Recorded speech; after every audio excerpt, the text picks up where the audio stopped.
Good evening, Assalamu alaikum wa rahmatullahi wa barakatuh, and welcome to Talking Point. My name is Faraz Patel. Jazakallah so much for staying with us. I'll be in your company for the next 48 minutes. Now, in the new era of digitization, in the new era of technology, it's easy for the hackers in this century to go ahead and access so much of your private data, not just the private data of a person, but also companies, be it private or public. And this comes the idea of cybersecurity, the role cybersecurity plays, and what is being done from a legislative perspective to go ahead and curb cybercrime. My guest today is going to be talking with regards to that, how far from a private sector they've gone ahead and progressed, but also is the public sector well equipped, especially in a public service access like that, where so much of cybercrime can happen and they could affect the growth of South Africa's economy. My guest is Mohammed Ali, and he is the Managing Director of Worldwide Industrials and System Engineers, also known as Wwise. Mohammed, assalamu alaikum wa rahmatullahi wa barakatuh, and Jazakallah so much for joining us. Wa alaikum salam wa rahmatullahi wa barakatuh, and Jazakallah for having me. Well, it's an absolute pleasure. Mohammed, let's start off, of course, with the common threats regarding cybersecurity from OT systems. And for those of you who don't know OT systems, and yes, I was one of them, I found out 2 hours before prepping for this conversation, it is called operational technology. What are some of the threats that are faced by the OT system, and how do they differ to that faced by the traditional IT systems? So I think a good question is to perhaps try and understand what IT and OT systems are. So your traditional IT systems are, your financial, commercial systems, all your operating systems. You have like your Windows, you have your Android. To make it more simple, it's like when you have a mobile device, you've got an operating system. And on that operating system, you have applications. These could be Microsoft applications. These could be a game of an application you put on your particular operating system. Now, IT systems are generally large data, can manage confidentiality is a high priority, integrity to make sure data manipulation is not done, and then accessibility or availability. Yes. Now, the OT side is much more what they call dumb systems.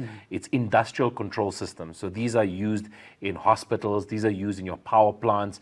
They do a lot of heavy duty work, but they're not very intelligent. They don't consume or have a lot of data or information. They open a valve or they close a valve. They lift a particular, a jigsaw, and then they put the jigsaw down. So that's what they basically. So these are the two separate environments. Now, what's happening in the world today is both IT and OT technology. So OT is generally your electronic engineers, and IT, you would have your traditional IT people with your computer systems engineering and etc. So now the most common vulnerabilities you get is both these two are different technologies with different operating systems. So the operating systems are your foundation. You will see nowadays on your device, you'll always get a software update. Yes. And the reason why there's a software update is because on that particular operating system, there's been a vulnerability identified. Right. The term vulnerability is a weakness in the operating system. Maybe, for example, there's a backdoor. Maybe, for example, people were using the operating system and they didn't do a full bug list of review. So to manage this vulnerability, they then release a patch. A patch is to say, okay, we are now updating the software, which requires you to restart your particular device to embody that particular new operating system. Yes. So right now, what the biggest threat is, people do not do their software updates. That's one of the biggest vulnerabilities. Companies are using legacy systems on the OT side, meaning that there's Windows XP, that people might have heard of when they did university. Yeah. And those operating systems are running applications that have never been upgraded because the vendor or the person that created never thought a need for.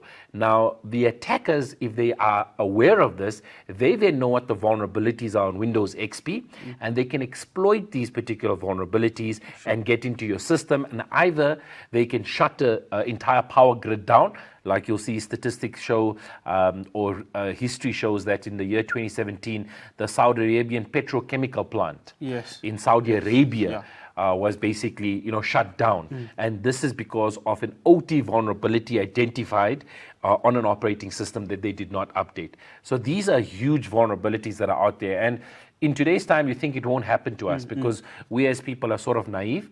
So we think, it will happen to this person. We'll hear it on the news, but it won't happen to me. But somehow or the other, it's indirectly affecting you.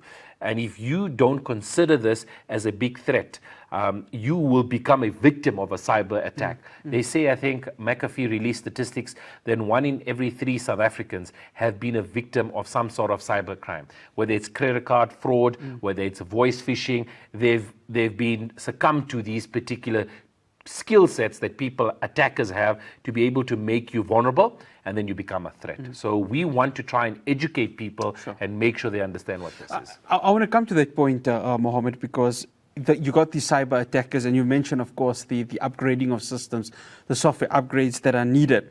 The potential vulnerabilities, where do they exist in that? And as a viewer watching, they're asking, okay, if I do that software upgrade, I'm almost guaranteed to have that firewall or that protection. Is that the case always?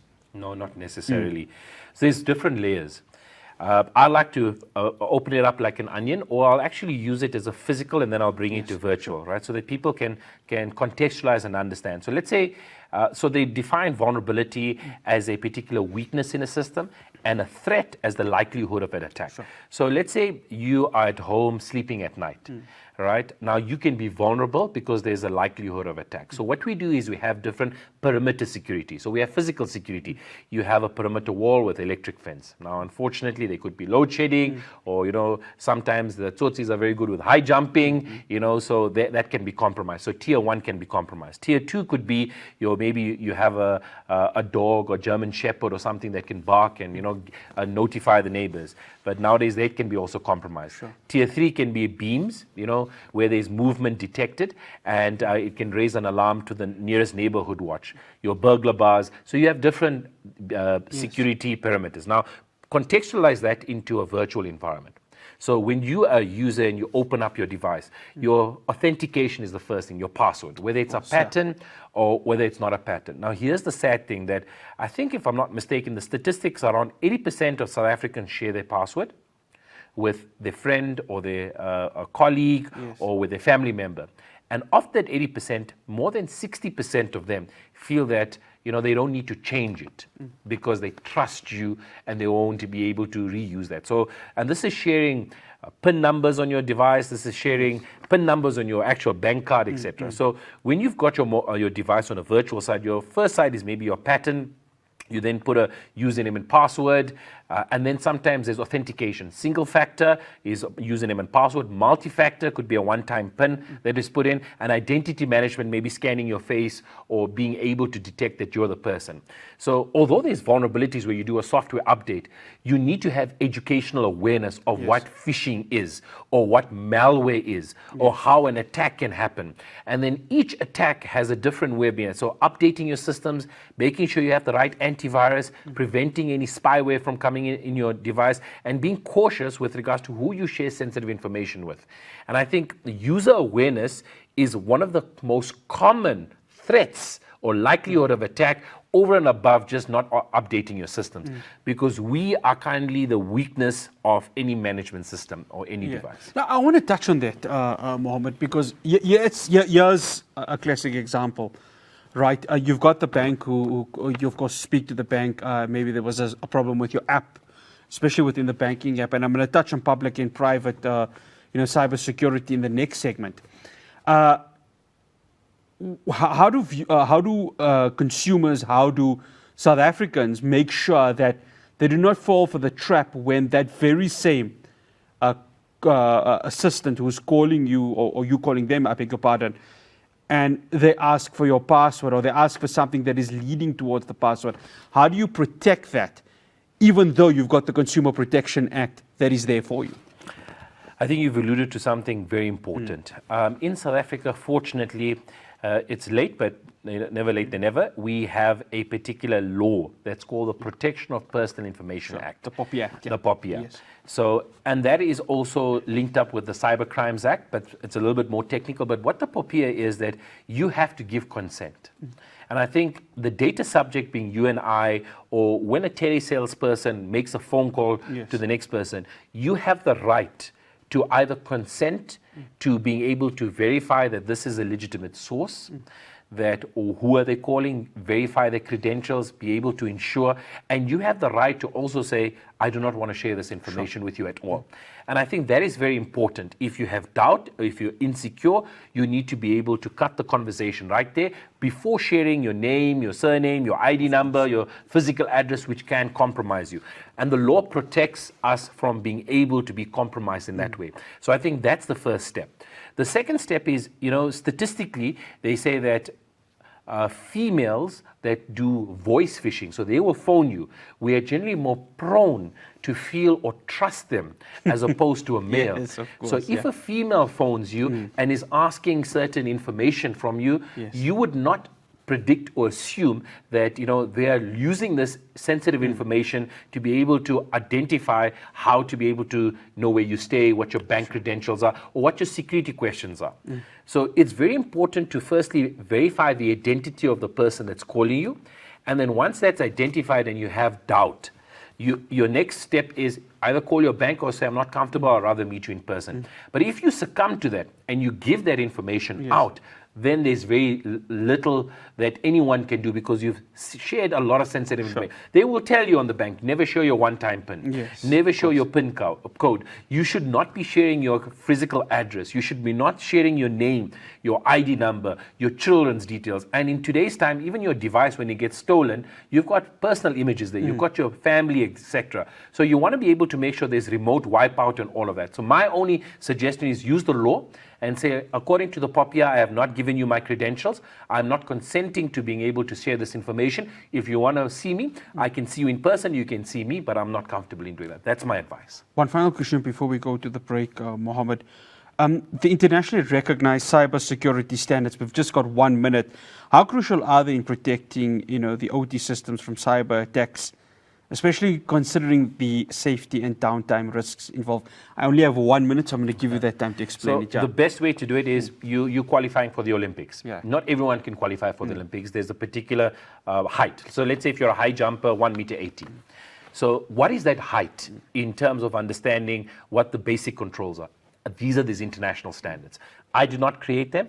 Neither did South Africa. 174 countries sat around the table with experts from each country to understand what controls need to be put in place, what policies, what procedures, what rule sets. And these standards guide organizations to be within the same level or a step further in terms of creating a level of assurance and confidence that they will not be a victim of a cyber attack. It's not saying they will not be, but it reduces the probability or impact from them going through a cyber attack. After the break, we're going to be touching on how the public and the private sector, from an economics perspective, are dealing with cybercrime. Do they have enough cybersecurity to protect themselves? Do stay tuned to Talking Point.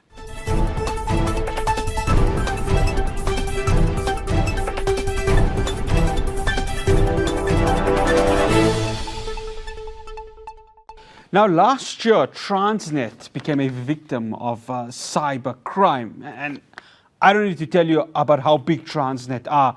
From a ports and logisticals perspective, the state-owned entity, of course, currently still trying to recover from many years of mismanagement and maladministration. Mohammed, I want to take you straight to there.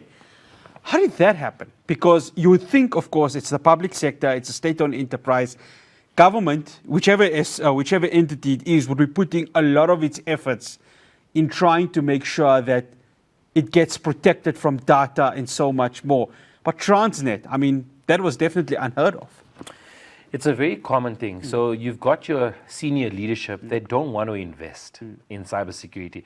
It won't happen to me. I won't be a victim of a cyber attack.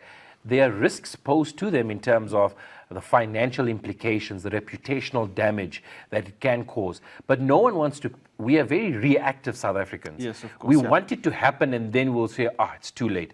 We don't want to learn from the case studies and invest in preventive controls.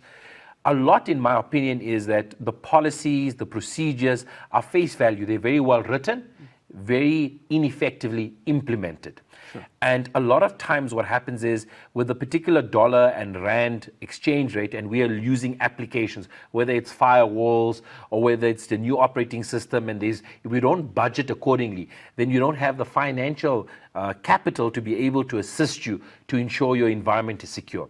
So the policies and procedures can say one thing. But in my field of going into auditing, I've realized that what is being written and what's actually being implemented, there's a huge disconnect. Sure. That's the first thing. And then the awareness. You'll see just normal tailgating.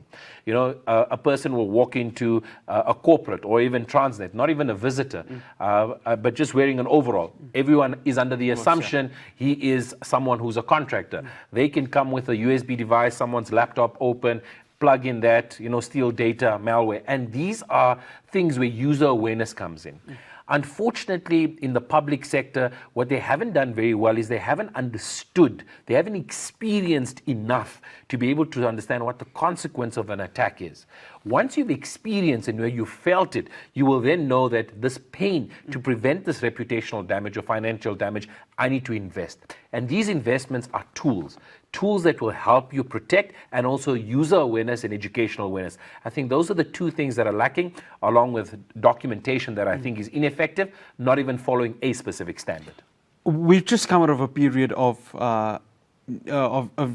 where it was massive rolling blackouts. Now, of course, load shedding is extended to close to the 200-day mark. Now, Eskom, of course, and they've applied for tariff increases, and that's obviously to recover some of the money that they need as a business. But each and every SOE is important, whether it's PRASA, whether it's South African Airways, whether it's Denel, but Eskom is quite vital. And you spoke about, the shutting down of power plants where hackers can get in and shut down the power plants.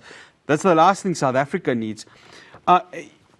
Is Eskom prepared for that? I know you don't work for them, but I'm sure you would have worked closely with people who deal with their cybersecurity systems. How important is it for them that they have a strong firewall or a strong support mechanism to protect themselves against this potentially happening? Look, it's very difficult to say. In every state-owned entity or company right now, there's a lot of insecurity with management, with vendors, and there's a lot of mistrust in their current policies and processes, which then provides a lot of bottlenecks, because you want to bring either a consultant in, or you want to be able to empower your own people with the right tool sets.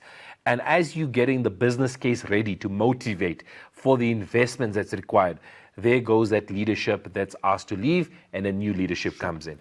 And this is the most common cause that we're having. And every year that budget gets depleted because you are unable to motivate with the right business case to be able to mitigate a risk. We do what they call emergency response, or the cybersecurity incidents and response plan, which is similar to if you have a building and there's a fire, you have an evacuation drill. You try and calculate how long does it take for everyone to get out. What are the particular, did the fire marshal bring the particular, fire equipment out in the first aid? So we do the same thing, and we create simulations. Now, effective simulations are very important. So we need to be able to understand the lessons learned from what happened in Saudi Arabia, what happened in Ukraine, what happened in the US, and look at those particular threats that have occurred and simulate those similar environments in our particular Eskom environment, if you want to call it, and be able to say that we're prepared. Just the other day, when was it? This weekend, we had a weather crisis on the N3. But it also shows us how unprepared we were to be able to manage that type of incident. And I think that's what we are as South Africans. We feel this incident will not occur. And when it does occur, it's too late. So our emergency and response planning needs to be more effective, in my opinion. Is there room for improvement? I think Eskom will put up their hand first and say there's definitely room for improvement. Is it effective? To a certain degree, but are they following the right standards? Do they have the right financial backing? Do they have the right processes? Have they simulated? Have they gone through lessons learned?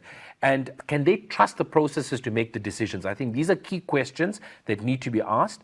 And I'm hoping, inshallah, that we're not a victim of this particular power grid failure in this country, because it will affect us economically, and it will just, I think, dig Eskom's grave with the last little bit of sand there is to be able to bury them. Mohammed, let's go to the private sector, and this is where I think every customer sweats, because banking, that is the heartbeat of, or one of the heartbeats of South Africa. From banking, cybersecurity, I mean, the guys probably work overtime, but how important is it for them to never miss a mark, given that that is the dreamland for so many hackers?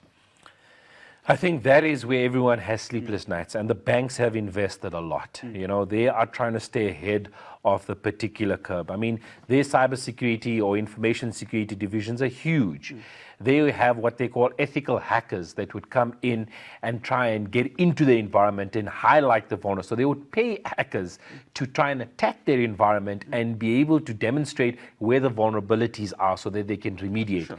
So the private sector is miles ahead to the public sector in terms of investing in their particular security posture. Is it effective? Unfortunately, as not as you'd want, because in the private sector, the statement nowadays is not, I won't get attacked, is when you're going to get attacked. Yeah. Because everyone is going to go through this. Even the banks know this. So to prepare for that, they need to go through cybersecurity insurance. They need to be able to make sure they have standards in place to reduce those premiums. They need to have the right policies, the right tools, the right training, the right awareness, and they need to get the users, which is us, the consumers, to be educated to say that, at 4 o'clock in the morning, if you get, a particular SMS on your device that is asking for a one-time password, that means someone may have come in, so you might need to change your username, it may change your password, and they need to do a root cause analysis. How did this happen? What do the logs say? Where did this attack come from? Is it Russia? The other day, I think it was one of the backs where there was, money coming out of personal accounts, yes, but the transactions were done in Brazil. And there's a huge outroar on social media to say, I didn't do this, I'm in South Africa, what's going on? So these are happening to the bank, and they are doing their best to be able to make sure the consumers are given a level of assurance and security and are tightening things up. But it's difficult to say. It's just similar to what you look in America in the movies. The FBI and them are trying to stay ahead, but the cartels are always 2 steps ahead. Exactly. So it's a game, between cops and robbers that is always being fought. And I think the only way to do this is by keeping ahead and investing continuously on it. It's an investment, it's not a cost. And I think if you think that it's an investment, not a cost, you're in the right direction. But I do feel that the banks are good. Can they improve? Yes, they can. I want to touch on the financial institutions, the Johannesburg Stock Exchange, because that's another heartbeat where the hackers would like to go in. I mean, how important is it for them to maintain that strong protection against cyber crimes? I ask this because, any supposed hacking that goes there, shares can crash, which would mean ultimately a weaker rand for us as South Africans who desperately need this rand to perform at its maximum level. Yeah, it's huge. I mean, if the JSE, the New York Stock Exchange, any of these, they get attacked, it's huge because the numbers that you're looking and the data that's coming through can be mispresented. And that allows people to either sell or buy and can affect the market significantly. So a lot of these big firms, what they would do is they'll outsource their particular cybersecurity division to a group of experts.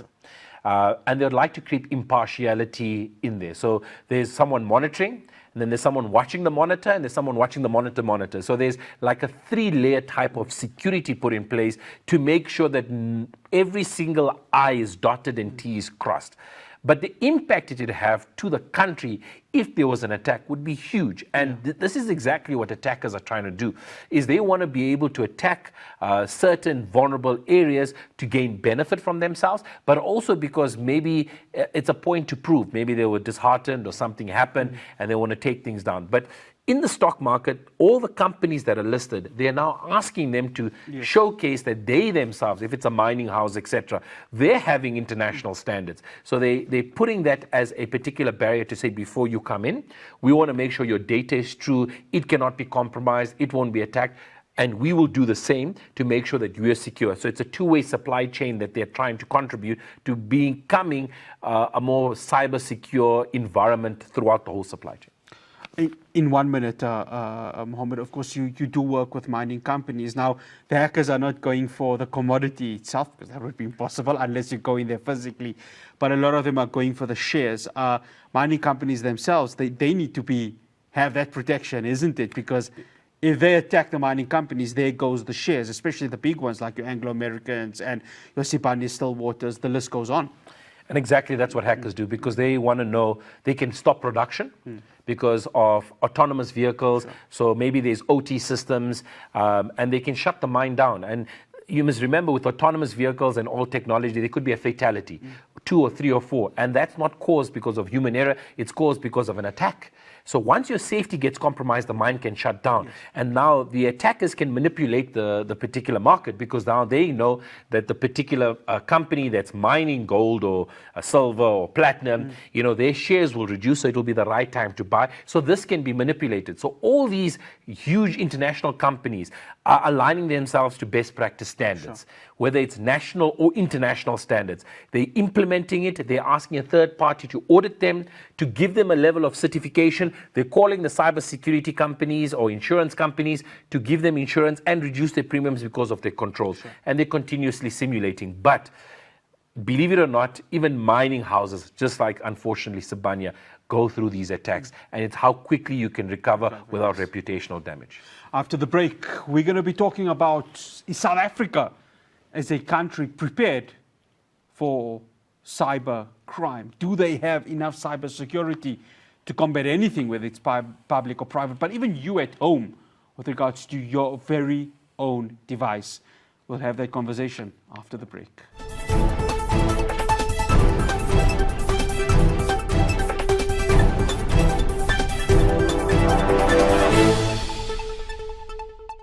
Welcome back to Talking Point. Now, there's a very interesting point that Mohammed brought up. It's a question of, you think it may not happen, but it will happen.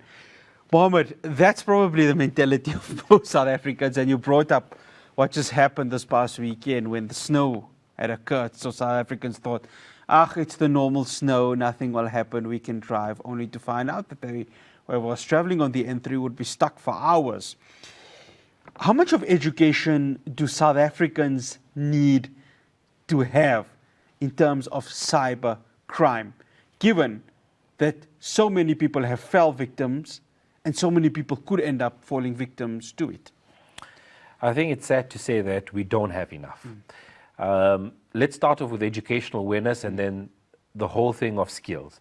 So there was a particular syndicate that was going on. It was actually aired on Carte Blanche, yes, where there was a rogue wireless network at the airport saying free Wi-Fi. So all the international visitors will come, they'll log in, they'll basically put their details. Now that rogue wireless network would clone their particular device by putting malware and depict where exactly you're going. So your geolocation will tag. So if you know where you are and where you're vulnerable and where to attack you. And it just shows you that, just through that simple exercise, it attacked multiple visitors. So I don't think educational awareness people understand, whether it's the young generation, whether it's the old generation, especially in terms of the terms and conditions that you're signing when you're downloading an application. Yes. You can be talking today about buying a car or a house. In less than 5 minutes, I can guarantee you on your social media, whether it's Instagram, Facebook, Google, whatever, you have direct marketing about a house and a car to you. So they're listening to you. And you've signed the consent to accept that, because that is what you've done, because no one's going to read all of that. So you've given them consent. You don't go change the privacy settings to be able to ensure they don't listen to you. And that's just basics. And I'm telling this to all the users. This is how they do direct marketing. From a user awareness, I think we are at a novice in South Africa. We need a long way to go, from our young generation right up to the elderly. The skills in South Africa, there is a huge shortage. Look at what the Home Affairs have brought forward. Yes. They're saying there's a special skills permit for anyone in the world that wants to come into this country with cybersecurity or information security, because we don't have enough of those skills. And I think to all the young people that are writing the matrics going forward, in the upcoming months, I think it's a career to consider, because not only is it self-fulfilling, but you're doing a huge benefit to the community in terms of cybersecurity awareness, but also working for organizations that can help monitor. There's a huge skills shortage in this country. And I think we need to be able to get the right skills in. We need to be able to be familiar with the tools and start doing more awareness programs. Awareness programs, it's, yes, you can have TV adverts, you can have posters, you can have, but the educational awareness is not there. We need to go to the telcos that are selling your devices. Yes. These are the vulnerabilities. These are the things that you need to be aware. The banks need to, just sending a message is not good enough. Sure. And I think us as South Africans, we need to be able to understand that 1 in 3 is a very high statistic. And everyone is out there to get you. You need to be very careful by educating yourself of being able to see what is true and fact as opposed to what exactly is someone that's trying to take advantage. And we are very gullible. That's the sad part. And I think what's sad to say, we don't have the skills, we don't have the right awareness, and we've got a very long way to go in South Africa. Besides South Africa, I think the rest of Africa is way behind. And even the first world countries are struggling to keep up to date. So imagine where we are. Talk to us about, let's go into the mind of a hacker, Mohammed. Now, when we think of hackers, we think of them wearing a jeans and a top, flip-flops, their hair is all over the place. But a hacker can look somebody dressed like myself also. How do they operate? What do they look for? What is it that the hacker wants from either you as an individual or from the public or the private sector from an economics perspective? What is it that they want? I mean, we see in motion pictures, they're going after, for example, government information, or they're going after robbing a bank, but they're not robbing the bank physically. They're going through, actual IT systems. Talk to us about hacking and what do these hackers want within society as a whole? So you've got what they call the ethical hackers, that are trying to be able to assist you as a user or an organization to identify the vulnerabilities and remediate them. And you've got the others that are hacktivists that want to prove a point that your systems were not good enough and you need to improve them. And obviously you've got the hackers that want to be able to try and exploit you for the gain of profit. What does a hacker really look for? It's a good question. It's very similar to a criminal. They'll profile you. Sure. So before they go into, in South Africa, we have a high crime rate. Before they go into your house to steal something or into a business, they will profile you. They'll watch you for a significantly long period of time. And how hackers do it is they social profile you. So if you are a person of interest, you are a social media influencer, you are someone that's, a high profile person, they will profile you and they'll watch you. Sure. And they'll watch your movement in terms of what you do, where you go, what you speak about, etc. Once they have enough information about you, then they'll try and determine what they want to achieve. Do they want to exploit you for the gain of profit? Do they want to show you a lesson, etc.? So there is a particular case study that I'd like to share. There's a gentleman called Matt Honan. He's in the USA. And what happened to Matt Honan was he was a victim to voice phishing. Right. So someone phoned him, are you with me, and just got a few credentials in terms of his name or surname and maybe his email address, just like that. And what the hackers were able to do is they were able to call Google and reset his password to his device just by normal, no code. No ID number, social security number. Yes, just right. His name, his surname, his particular email, and you with me, and just through social profiling, be able to answer some questions, and you can go Google this. It's a true story, and they were able to reset his Google password. When they were able to reset his Google password, they were able to access his device. Once they access his device, they were able to reset his Apple device. Sure. With me, right? And his Apple password, and it's quite ironic that was actually a security protocol for hackers to be able to get in. But they were able to get into his device. Then they had access to his entire pictures, his emails, his videos, his messages. They've compromised him, his banking details, how much money, all of that is coming in. So then what they did is they posted this on the internet through Twitter, homophobic messages, all these other things to ruin his reputation. Okay. And then to teach him a lesson, they deleted everything. right? And his reputation was ruined.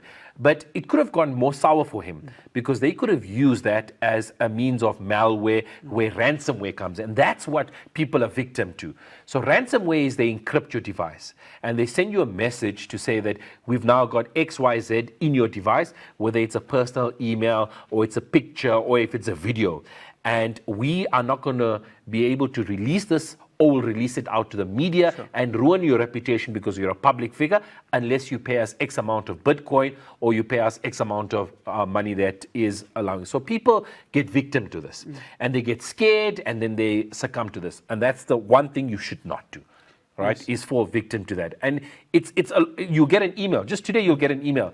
It probably might have my name, Muhammad Ali, there, right? But then if you click on that email, it's not my email address. It's some other email address. And that email is to say, look, I'm urgently asking you for some, vouchers that I need to be able to, I don't have cash on me, I need these vouchers right now. Can you? And people fall victim to that.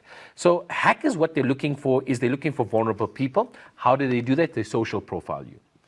I was reading a book the other day where, one of these particular, sad to say, but he was a person that was on a killing spree in the US. Right. And they asked him, when they finally caught him, what eluded you to be able to go into all these murders? And he said, I social profiled the father. If I felt that he was not a threat, I could take advantage of the children. And it's quite sad. Yes. So I think that is what we also need to do is we need to educate ourselves. We need to be careful what we post, who we post to, because if you're an influencer, you are definitely going to succumb to this particular attack. Definitely. So be careful with regards to your device. Make sure there's multi-factor authentication, enough security, and back up your pictures, back up. So if it gets compromised, you can go back to your backup and recover. But that's what they do. They will profile you, they'll set back, they'll fish, they'll phone you, they'll send you an email, they'll try to put a link, and you'll see nowadays it's so easy, you don't need any code. They'll try and dupe you, especially with now Black Friday coming up, Of course, yeah. So they're going to send all of these, Amazon look-alike, adverts, and people see these particular sales going on. So they put the email address in, they put their credit card details, and now they have this information. This information they can go crazy with. Of course. That's what they do. Mohammed, you spoke about ethical hackers. We've seen the rise of extortion gangs that have occurred within the country. Are extortionists now resolving to cybercrime as one of their options to go ahead and really taunt the community wherever they are? Yeah, there is. So, I mean, you can see now with the construction going on, where if there's any construction going on, the community people will now obviously come up with these extortionists, if you want to call these mafias that want to now demand payment or demand security, just like what you see in the movies, course, Yeah.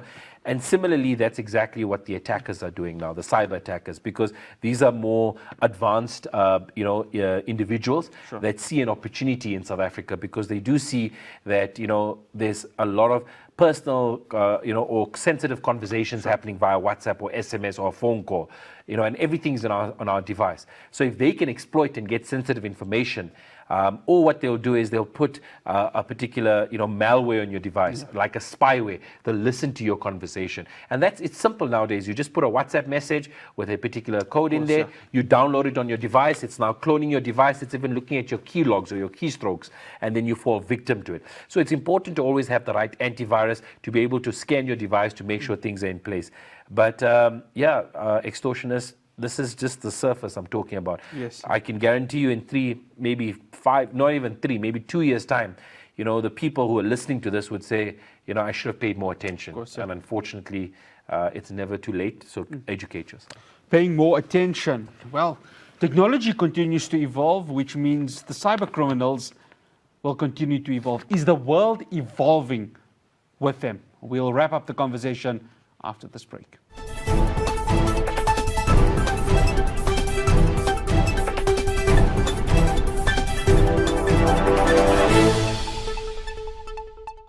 Welcome back to Talking Point.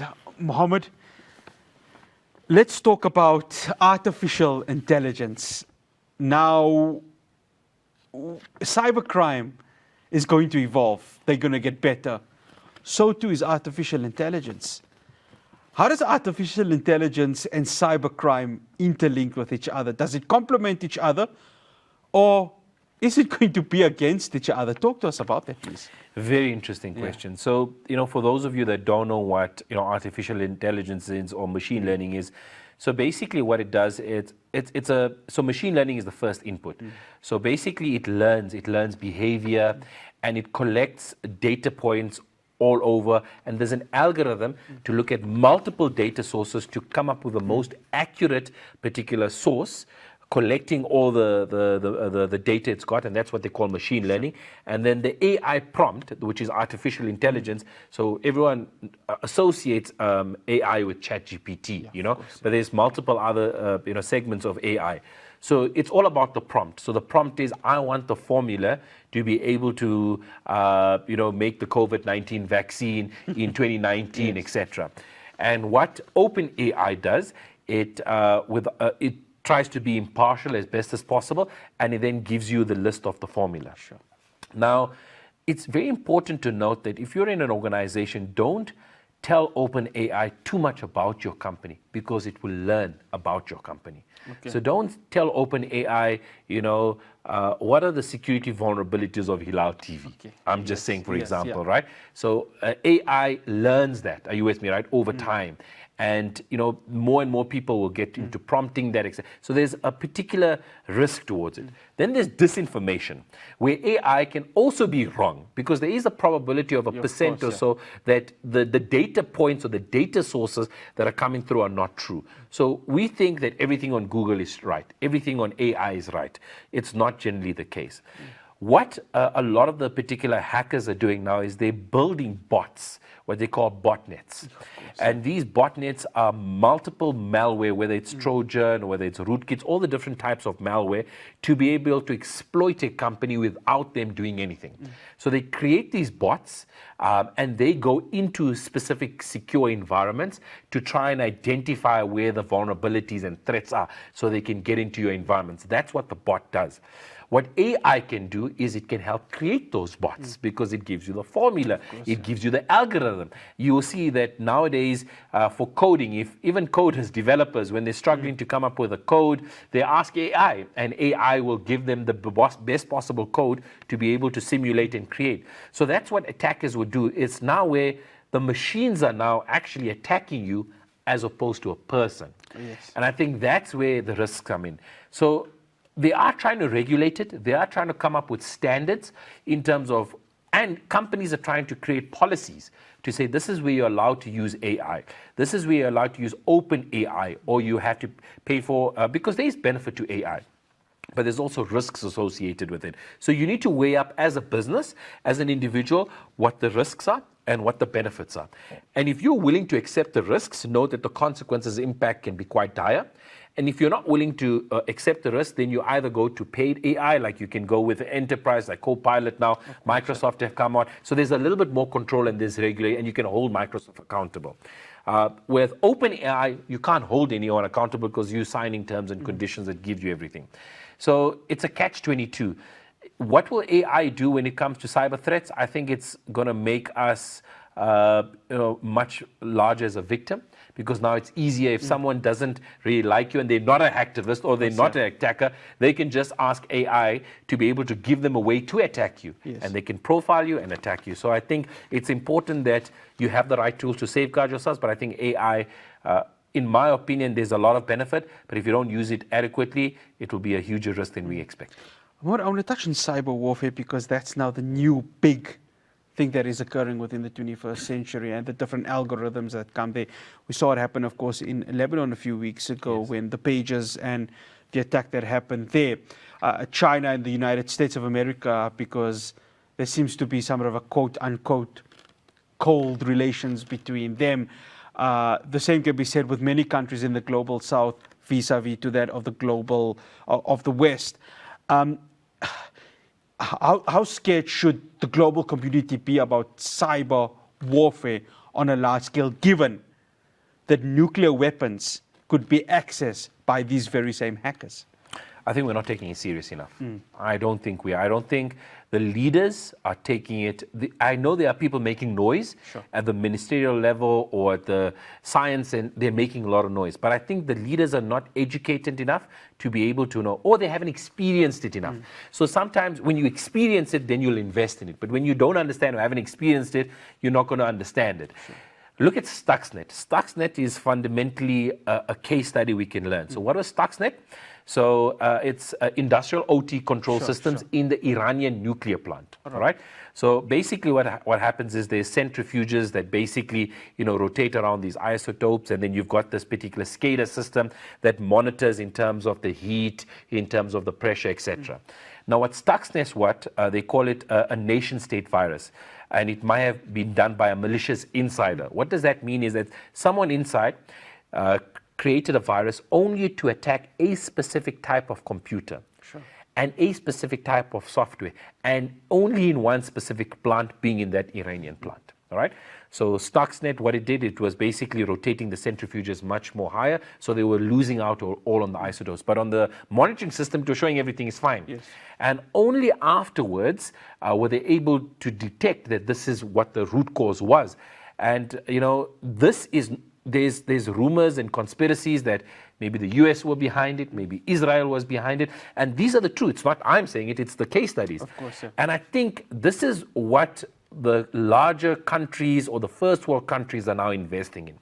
They're saying, yes, there's war that goes on, but there's a different type of war you can manage, and that's the cyber warfare that you're talking about. And I think large companies and large corporates are working very closely with the government to prevent them from being part of the cyber warfare, being protected. But there's others that feel that they have the power to be able to exploit you, which they are testing now and then. And I think be very careful. There is a third world war that everyone talks about. I'm not sure if it's going to be, based on people fighting on the ground with swords. I think maybe it's a cyber affair where they have control over weapons, or they have control over secrets or sensitive information, and they'll manipulate this. And this is exactly what cyber warfare is. Something more often of a Cold War, but with information being the weapon right there. Mohammed, to wrap up this conversation, the consumers at home, the South African consumers, don't have to worry about cyber warfare as yet, but what they need to worry about is any supposed cyber attacks that they can become a victim to. Just within 2 minutes, explain to our viewers, consumers, citizens of South Africa, what they do need to be aware of, especially when you're having, smartphones, laptops, and so much more. I think for all South Africans, you all have a smart device, whether it's a smartphone or you have a computer, and some of you might be even fortunate to have, smart kits for your houses, that, opens up the curtains and all of this. The first thing is it's multi-factor authentication. Right? So what does that mean? Username, password with a one-time PIN and identity management to determine that it's you. That's the first parameter that you need to have. Now, there's a catch-22. A lot of times, the elder generation say, teach your children the password. So in an event of an accident or an event, they're able to get into the password and make a phone call. And that's fair. But then getting into your applications, whether it's your WhatsApp or your images, etc., try and encrypt that with a password so that people can't get in. And all operating systems, whether it's iOS or whether it's Android, can come with remote wipeout. So remote wipeout means if your device gets stolen, you can be able to remote wipe all the data when it goes back on. So if your device gets stolen. And I think educate yourself, understand what's an antivirus. Now, here's the key thing. It's conspiracy that all viruses are created by antivirus companies. Others will never be in business, right? But stay up to date. Have the right antivirus, have the right spyware, have the right particular firewalls in place. And also educate yourself and make sure your devices are scanned, safe. And the only thing I can recommend is to be able to ensure that you have someone monitoring the device, or you have an application to monitor device to be able to ensure that there's no spyware on your device or any malware on your device. And I think that's the only way right now to have multi-factor authentication, user awareness, but also to be able to make sure that on your OS you've got scanning devices to be able to ensure you're secure. And if you ever succumb to it, you've got backup that you can rely on, which is also scanned to make sure you don't bring the malware back up. So in an event you get compromised, those are the things that I'd recommend.